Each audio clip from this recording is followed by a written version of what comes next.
Now to your community focus at 4. Last month, the U.S. Surgeon General issued an advisory to highlight the urgent need right now to address the mental health crisis affecting our country's kids. He said even before the pandemic, a quote, alarming number of young people struggled with feelings of depression and thoughts of suicide, but the pandemic has had a devastating impact. Here to talk about our kids' mental health, Dr. Tanuja Gandhi, a child and family psychiatrist, I should say, at Bradley Hospital. Doctor, thanks so much for taking the time. Thank you for taking the time to have me here. So, Doctor, one thing we have been hearing a lot about is the staffing shortages at our hospitals. Is the same true at places like Bradley? And if so, how are you working right now to try to bridge that gap between clinicians and the demand right now?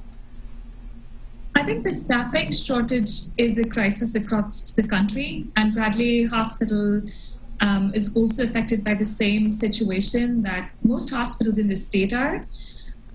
We've definitely had services and healthcare providers, doctors, nurses, and staff in general step up to provide services as much as possible to fill the gap. But right now, the need is much higher than what we have in terms of personnel and services to be able to effectively meet it. Is there any gauge, you mentioned the need is much higher, of how much larger the increase is of the demand for the types of services you're seeing and the need there? Mm-hmm. So, you mentioned the Surgeon General's advisory, and I think that report is spot on. There has been an exponential increase in the need for services for children, young adults, and families. In the past year alone, the last 15 months, our crisis line called KidsLink and the consult services in the hospital have seen a 50% increase in volume. In the last year, we've seen almost a 60% increase in the time that you need to wait for a psych placement.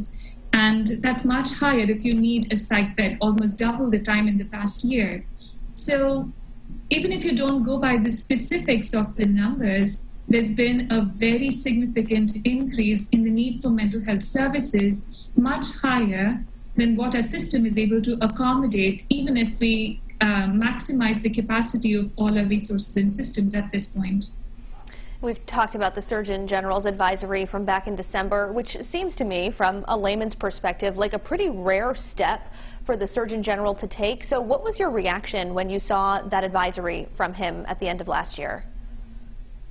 I was very impressed by the thoroughness and the thoughtfulness of the report. It has a thoughtful, empathetic, and a measured stance in interpreting the statistics, thinking about what's coming in future for children and families, and also thinking about how every aspect of society needs to step up to do their part to support our children and families. And it can't just be that the healthcare system or the educational system alone. It has to be every section of society. So we know that winter can be a hard time for people's mental health regardless, and of course add on to it another surge in COVID cases. We're still dealing with the pandemic. So what are your suggestions for kids and families that might be struggling right now? So we are in this peculiar time of winter where we are in the thick of winter and school break is almost on the horizon, and children have struggled with academics throughout. Some have done better with online and some have done better with in-person. So the struggle is very real. I would say that for families who are able to enjoy this break, take the time to spend time together.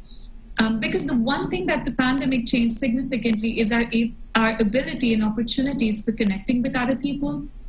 Children learn by social interactions and emotional connection with other people, and I think it's important for parents and families to model that sort of connection and talk to them about where they're at emotionally and how they're dealing with their feelings and stress around school or just the pandemic in general.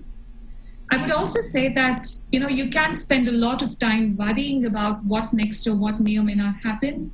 So if you have a child who's particularly prone to worrying, then maybe just allotting a specific time in the day to talk about their feelings and worries and addressing them is a better way to spend time, and then spend the rest of the day doing more positive and fulfilling activities. That's the way I would say families should think about spending the winter break.